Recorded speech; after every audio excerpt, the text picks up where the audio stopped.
Hi சொந்தங்களே, நம்ம அன்றாட வாழ்க்கையில் நிறைய விஷயங்கள் ஃபேஸ் பண்ணிக்கிட்டு இருப்போம் அண்ட் ஃபேஸ் பண்ணிக்கிட்டு இருந்தோம். அண்ட் இந்த மாதிரி நேரத்தில் திடீர்னு பார்த்தீங்கன்னா ஒரு சத்தம் இல்லாமல் ஒரு விஷயம் அப்படியே வந்துட்டு போயிடும். அதை கரெக்டாக கவனிச்சா நமக்கு ஒரு ஃபியூச்சர் பிளான் பண்ணுறதுக்கு வசதியாக இருக்கும். ஆக்சுவலாக இன்னைக்கு ஒயிட் ஹவுஸ் வெப்சைட்டில் பார்த்தீங்கன்னா எப்பயுமே இந்த எக்ஸிக்யூட்டிவ் ஆர்டர்ஸ்லாம் இருக்கும் இல்லையா, அங்கே ஒரு ரீசர்ச் பேப்பர் அவங்க பப்ளிஷ் பண்ணியிருக்காங்க. அந்த ரீசர்ச் பேப்பரில் அதில் மென்ஷன் பண்ணியிருக்கிறது பார்த்தீங்கன்னா கிரேட் டைவர்ஜென்ஸ் அப்படிங்கிற மாதிரி மென்ஷன் பண்ணியிருக்காங்க. அது என்ன, இதுக்கு பின்னாடி ஒரு ரியல் ஸ்டூடெண்ட்டாக இருந்தீங்க அப்படின்னா நீங்கள் என்னெல்லாம் படிக்கலாம் அப்படின்னும், நீங்கள் ஒரு இன்வெஸ்டராக இருக்கீங்க, ஃபியூச்சர் சேவ் பண்ண போகிறீங்க அப்படின்னா எதெல்லாம் சேவ் பண்ணலாம் அப்படின்னும், இல்லை நீங்கள் ஒரு இமிகிரண்ட்டாக இருக்கீங்க அப்படின்னா நீங்கள் எப்படிலாம் உங்கள் ஃபியூச்சரை இந்த கண்ட்ரியில் பிளான் பண்ணலாம் அப்படின்னு அந்த ஒரு ரிசர்ச் பேப்பரில் சைலண்ட்டாக அப்படியே மென்ஷன் பண்ணியிருக்காங்க. அது என்ன ஏது அப்படின்ட்டு இந்த வீடியோவில் ஃபுல்லாக பார்க்கலாம் வாங்க.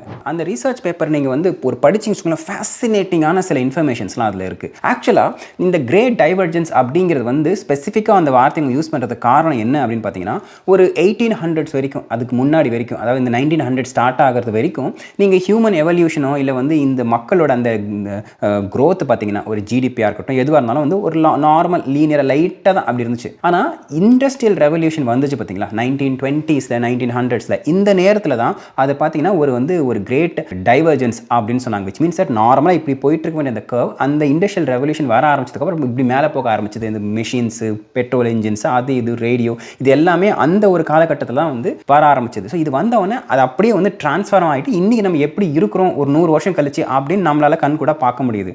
அண்ட் இதே மாதிரி இப்போ ஒரு கிரேட் டைவர்ஜென்ஸ் வருது அப்படிங்கிற மாதிரி அதில் மென்ஷன் பண்ணியிருக்காங்க. அண்ட் அவங்க ஸ்பெசிஃபிக்காக மென்ஷன் பண்ணுறது ஆர்டிஃபிஷியல் இன்டெலிஜென்ஸ். அண்ட் நம்ம இந்த டாபிக் ஆமாம் ப்ரோ, அதை பழைய டாபிக் தான், ஆர்டிஃபிஷியல் எல்லாருக்கும் தெரிஞ்சதுன்னு அப்படி நினைக்க தோணும். ஆனால் அப்படி கிடையாது. இந்த ரிப்போர்ட்டில் அவங்க ஸ்பெசிஃபிக்காக நிறைய மெட்ரிக்ஸ் கொடுத்துருக்காங்க. அது மட்டும் இல்லாமல் அடுத்த கண்ட்ரிஸ் எந்த பொசிஷனில் இருக்கிறாங்க, எந்த கண்ட்ரிஸ் எவ்வளோ இன்வெஸ்ட் பண்ணுறாங்க, அண்ட் இதை வச்சு அந்த கண்ட்ரியோட ஜிடிபி வளர்ச்சி எப்படி இருக்க போகுது அப்படிங்கிற பற்றி நிறைய ஃபேசிலிட்டிக்கான ஸ்டாட்டிஸ்டிக்ஸ் அதில் கொடுத்துருக்காங்க.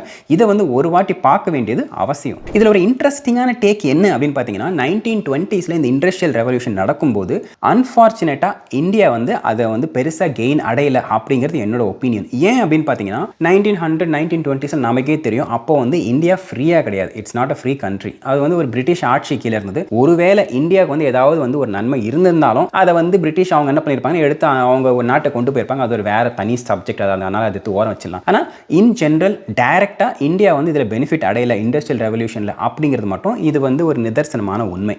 அண்ட் இந்த வாட்டி அப்படி கிடையாது. ஏன்னா இந்த வாட்டி பார்த்தீங்கன்னா அதே ஒரு 100 வருஷம் கழிச்சு வரும்போது இந்தியா ஃப்ரீ கண்ட்ரி.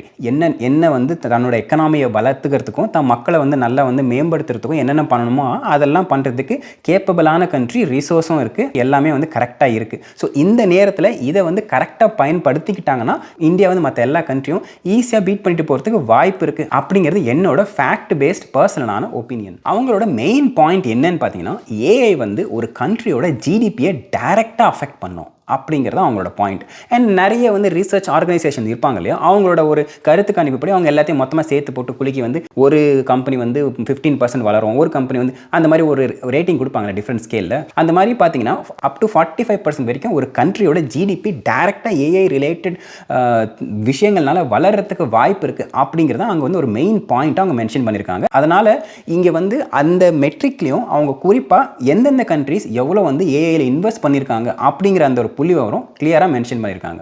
அதில் ஏஐயில் இன்வெஸ்ட்மெண்ட், அதாவது சாஃப்ட்வேராக இருக்கட்டும் இல்லை ஹார்ட்வேராக இருக்கட்டும், இது ரெண்டுத்துலையுமே யூஎஸ்ஏ தான் ஃபஸ்ட்டு இன்வெஸ்டர். அதாவது நிறைய billions and billions of dollars அவங்க இந்த ஃபீல்டில் ஸ்பெசிஃபிக்காக இன்வெஸ்ட் பண்ணுறாங்க.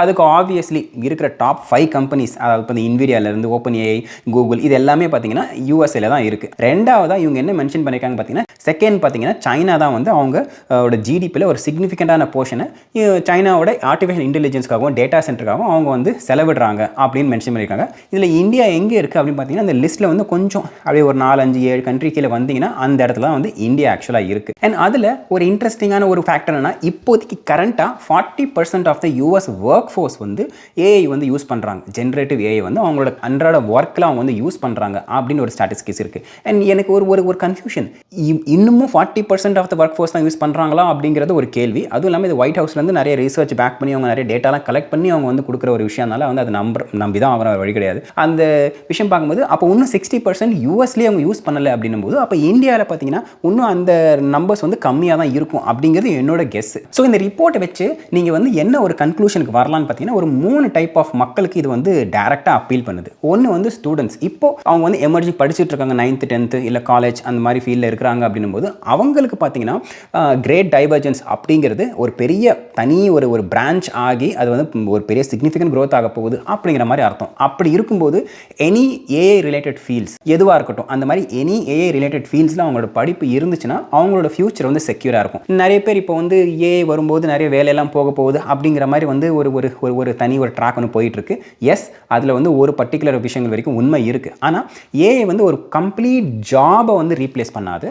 அந்த ஜாபுக்குள்ளே இருக்க சில டாஸ்க்கை வந்து ரீப்ளேஸ் பண்ணலாம். இப்போ சே ஃபார் எக்ஸாம்பிள் முதல்ல வந்து 100% ஆஃப் த டைம் வந்து மேனுவலாக ஒரு ஒர்க் பண்ணுறாங்கன்னு வச்சுக்கோங்களேன். அதில் நீங்கள் வந்து ஒரு ஃபீல்டுக்கு ஏற்ற மாதிரி 20, 30, 40, 50% வரைக்கும் நார்மலாக அன்றாடம் பண்ண வேண்டிய டாஸ்க்கை தான் வந்து ஏஐ வந்து ரீப்ளேஸ் பண்ணும். அதுக்கு வந்து ஆள் தேவைப்படாது. ஆனால் மீதி இருக்கிறதுக்கு ஆள் கன்ஃபார்மாக தேவைப்படும். அதனால கொஞ்சம் ஒர்க் ஃபோர்ஸ் ரெடியூஸ் ஆகுமே தவிர ஒரு ஃபுல் இண்டஸ்ட்ரியோ இல்லை ஒரு ஃபுல் ஜாபையோ அது வந்து எடுத்துக்காது. ஸோ இப்படி இருக்கும்போது உங்களோட படிப்பு இப்போவே வந்து 8th 9th 10th இந்த படிக்கிற பசங்க ஏஐ ரிலேட்டடாக ஏதாவது வந்து அவங்க படிப்பு நோக்கி அவங்க வந்து ஃபோக்கஸ் பண்ணாங்கனாலே நல்லது.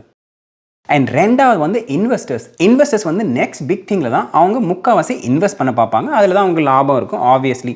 அண்ட் அந்த கேட்டகரியில் பார்த்தீங்கன்னா இங்கே இருக்கவங்க எல்லாருமே வந்து 90% ஆஃப் த பெரிய இன்வெஸ்டர்ஸ் பார்த்தீங்கன்னா அவங்க வந்து ஏஐ வந்து ஒரு ரிலையபிள் மாடலாக சூஸ் பண்ணுறாங்க. இதை வந்து ஒரு இன்வெஸ்டர்ஸ்க்கு ஒரு பெரிய ஹோப்பாக இருக்கும் அப்படிங்கிறது ஒரு பாயிண்ட். இப்போ உங்களோட இன்வெஸ்ட்மெண்ட் வந்து ஒரு சிக்னிஃபிகன்ட் ஆஃப் சங்க் வந்து ஏஐ ரிலேட்டடாக இருக்குது அப்படின்னா சேஃபாக இருக்கிறோம் அப்படிங்கிற மாதிரி நினச்சிக்கலாம் அப்படின்னு இதுலேருந்து நமக்கு அண்டர்ஸ்டாண்ட் பண்ணிக்க முடியுது. அண்ட் நெக்ஸ்ட் வந்து இமிகிரண்ட் ஸ்டாண்ட் பாயிண்ட்டில் நீங்கள் ஒரு வேளை இங்கே புதுசாக வந்திருக்கீங்க, இல்லை இங்கே வந்து வேறு கரியர் சேஞ்ச் பண்ண பார்க்குறீங்க, இல்லை நீங்கள் இந்தியாவில் இருக்கீங்க, இல்லை அதர் கண்ட்ரீஸில் இருக்கீங்க, அங்கேருந்து யூஎஸ்க்கு வரணும் அப்படின்ற மாதிரி ஒரு ஹோப் இருந்துச்சுன்னா எப்பயுமே இந்த மாதிரி வந்து ஒரு நெக்ஸ்ட் பிக் திங்கில் உங்களுக்கு டேலண்ட் இருந்துச்சுன்னு வச்சுக்கோங்களேன், யூஎஸ் மட்டும் இல்லை எந்த ஒரு பெரிய கண்ட்ரீஸாக இருந்தாலும் அங்கே வந்து உங்களுக்கு வேலை கிடைக்கிறது அதில் அங்கே மூவ் ஆகுறது ரொம்ப ஈஸியாக போயிடும். அண்ட் இது வந்து நார்மல் நடந்துகிட்டு இருக்க விஷயங்கள் தான்.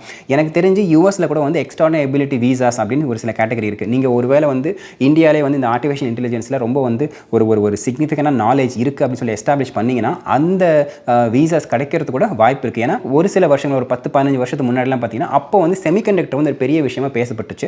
அப்போ வந்து செமிகண்டக்டர் ஃபீல்டில் இருக்கிற ஜாப்ஸ்க்கு எல்லாமே எக்ஸ்ட்ராடினரி எபிலிட்டி வீசா அப்ளை பண்ணும்போது மற்ற ஃபீல்டில் கம்பேர் பண்ணையில் அந்த அப்ளிகேஷன்ஸ்லாம் வந்து அப்ரூவ் ஆச்சு. நானே வந்து ஒரு சில பேர் பார்த்துருக்கேன். ஸோ அந்த மாதிரி வந்து இப்போ இதுக்கப்புறம் ஏஐ ரிலேட்டடாக உங்களுக்கு வந்து ஒரு சிக்னிஃபிகன்ட் நாலேஜ் இருக்குது அப்படின்னு சொன்னால் எக்ஸ்ட்ராடினரி எபிலிட்டி வீசாஸ் கிடைக்கிறது கூட இங்கே வந்து முன்ன கம்பேர் பண்ணையில் சான்ஸ் வந்து அதிகமாக இருக்கும். ஸோ அந்த ரீசர்ச் பேப்பர்ஸை நான் வந்து டிஸ்கிரிப்ஷனில் பின் பண்ணுறேன். நீங்கள் போய்ட்டு உங்களுக்கு என்ன மெட்ரிக்ஸ் தேவை அதை வந்து தாராளமாக பார்த்துக்கலாம். எனக்கு வந்து மாற்று கருத்து இருக்குது அப்படின்னு தோணிச்சாலும் தாராளமாக அதை வந்து கமெண்ட் செக்ஷனில் சொல்லுங்கள், தெரிஞ்சுக்கலாம். அண்ட் இதே மாதிரி இன்னொரு வீடியோ நான் சந்திக்கிறேன். அது வரைக்கும் thank you tata, take care, bye bye. And சொந்தம் தொடர சப்ஸ்கிரைப்.